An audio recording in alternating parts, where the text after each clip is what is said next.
Hello and welcome back. I'm Professor Adam Thompson, and in this video, we're going to talk about managing bleeding. And first, we're going to define hemorrhage, right? And hemorrhage has a very difficult definition. See if you can remember this. Hemorrhage means bleeding. That is the definition of hemorrhage, bleeding, all right? And it can be either external or internal hemorrhaging. And of course, external hemorrhaging is usually more easily controlled with either direct pressure or a pressure bandage. Of course, there's many other types of bleeding control that we know of. Whereas internal hemorrhage is often only controlled by surgery, right? You got to get these patients to the operating room rather quickly, depending on the severity of the bleeding. And you must rely on the signs and symptoms to determine the extent and the severity of an internal hemorrhage. With external hemorrhage, the extent or the severity is often a function of the type of wound and the types of actual injured blood vessels. For instance, a capillary bleeds very, very slowly. A vein, a little bit, worse than capillary bleeding, usually a darker type of blood. Whereas that bright red gushing blood, gushing with each heartbeat, that's an arterial bleed. So, a lacerated femoral artery or something like that may bleed out pretty quickly because of the amount of blood coming out. If a laceration or a tear is large enough, the person can exsanguinate in as little as a few minutes. So you don't want them to lose all their blood or enough blood to perfuse their vital organs that quickly. Make sure you're trying to control that bleeding. Some injuries may have more or less external hemorrhage than you actually expect. For example, if you have somebody with an amputation that has little bleeding because the wound was cauterized by heat, that's a possibility. Or another example would be a severely crushed leg, which you're not expecting a lot of bleeding, but you could have a lot of bleeding because of damage to the arteries within that leg, and that could only be stopped by the use of tourniquets. Internal hemorrhage, as a result of trauma, the hemorrhage may appear in the same area of the body. So if somebody has a gunshot wound to the abdomen, they'll have both external and internal hemorrhage. But if they have blunt force trauma to the abdomen, they may only have internal hemorrhage, but it would be in that same area as the external trauma. Whereas a non-traumatic internal hemorrhage usually occurs in the cases of, gastrointestinal bleed, a ruptured ectopic pregnancy. Remember, that is a true emergency. And then ruptured aneurysms. Of course, those are the ones that scare us. They're definitely a lethal condition, or they may be a lethal condition. So ruptured aneurysms also bad.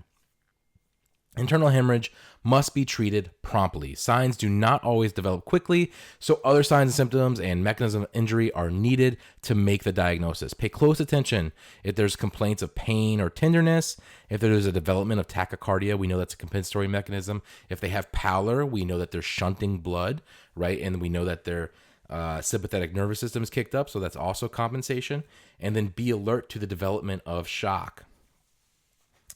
The significance of the hemorrhage, all right, could be different based on gender. Males contain approximately 70 milliliters of blood per kilogram of body weight, whereas females contain only 65 milliliters per kilogram.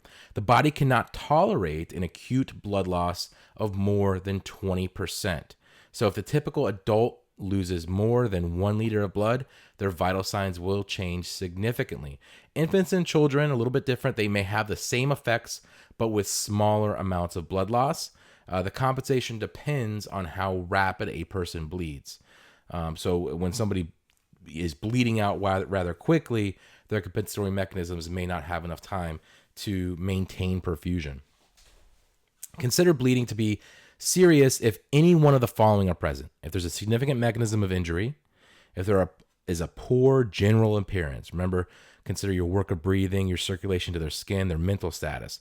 If there's signs and symptoms of shock, all right, if there's a significant amount of blood loss, as you see in this image here, if there is a rapid blood loss, or if there's uncontrolled bleeding that you cannot get to stop, all of those, of course, would be cause for serious concern. Remember that bleeding from an open artery is bright red. It tends to spurt in time with the pulse, and it's difficult to control and may require a tourniquet. Blood from open vein is a darker type of blood. It flows steadily. It's easier to manage than an arterial bleed. And then bleeding from damaged capillary vessels, it typically just oozes steadily but slowly. It's not generally an emergent type of bleeding.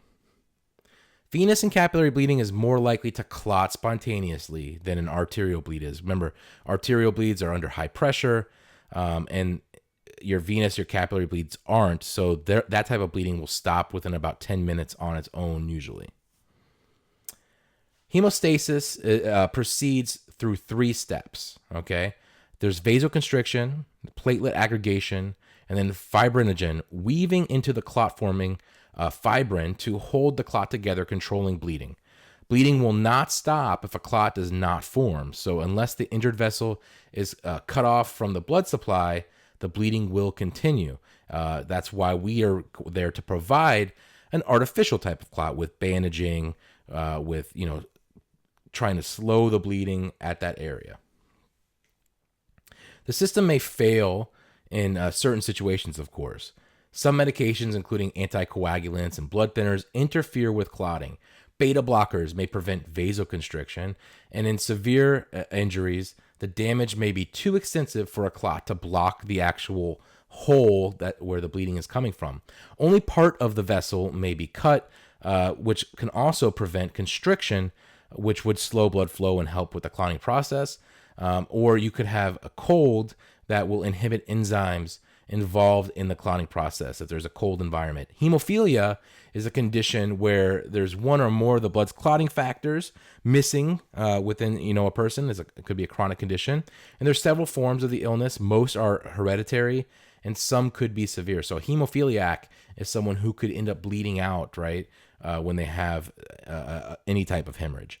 All injuries, no matter how trivial, are potentially serious. Remember the trauma triad of death. The trauma triad or triad of death is a combination of hypothermia, coagulopathy, and acidosis that significantly increase mortality in trauma patients. Conditions create a positive feedback loop, rapidly worsening the patient's condition. So coagulopathy is disruption of the body's ability to clot, right? We need the body to clot, especially with those internal injuries. And it can lead to a further hemorrhage, leading to increasing hypoperfusion. Cells use anaerobic metabolism, releasing additional acidic compounds into the blood. Acidosis reduces the myocardial performance, further reducing oxygen delivery and body metabolism, leading to increased hypothermia. Death can result if this process is not detected, and you need to stop this loop.